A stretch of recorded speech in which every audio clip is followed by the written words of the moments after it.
16개월 입양아 정인이가 학대로 숨진 사건, 정치권에서도 목소리를 내고 있습니다. 하지만 뒤늦은 성토라는 비판도 거셉니다. 어쩌면 우리는 정인이의 목숨을 구할 수 있었습니다.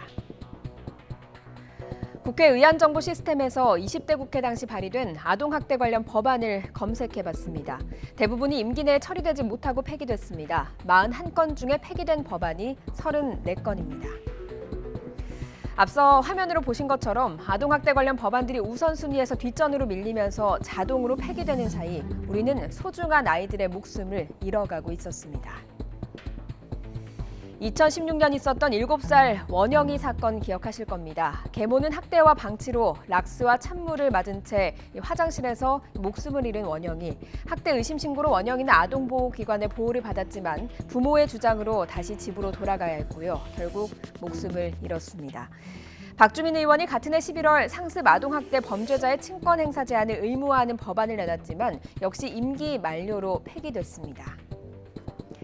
2017년도 마찬가지입니다. 친부모가 3살 아들에게 반려견에 목줄을 채워놓고 방치해서 사망한 충격적인 사건이 발생하자 이후 민주당 홍일학 의원이 아동학대 범죄의 형량을 강화하는 법안을 대표 발의했지만 역시 20대 국회 임기 만료로 폐기됐습니다. 지난해도 충격적인 아동학대 소식은 이어졌습니다. 부모의 학대를 견디다 못해 맨발로 탈출한 창녕 10살 어린이, 여행 가방에 7시간 넘게 갇혔다 결국 숨지게 된 천안 9살 어린이 사건.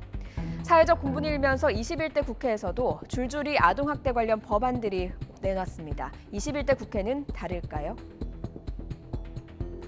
그동안 아동학대에 대해서 처벌을 강화하는 그런 법들이 나왔지만 사실 근본적으로 생각해보면 국가가 하는 일이 별로 없습니다. 사전 방지를 넘어 학대 의심 신고가 들어오면 즉시 확실하게 분리시키고 관련된 조치를 할 수 있도록 매뉴얼이 만들어져야 합니다. 아동학대를 방지하기 위해선 법으로 제도를 개선하고 그에 따른 시스템 도입이 필요합니다. 어른들의 잘못으로 너무 많은 아이가 몸과 마음이 다치고 그리고 때로는 목숨을 잃었습니다. 많은 시민이 진정서를 내면서 가족이 없는 정인이의 부모가 되어주고 있죠. 지켜주지 못한 미안함 때문일 겁니다.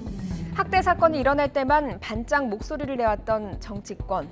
법이 만들어지고 아동학대가 사라질 때까지 이 해맑은 아이의 얼굴을 잊지 말았으면 하는 바람입니다.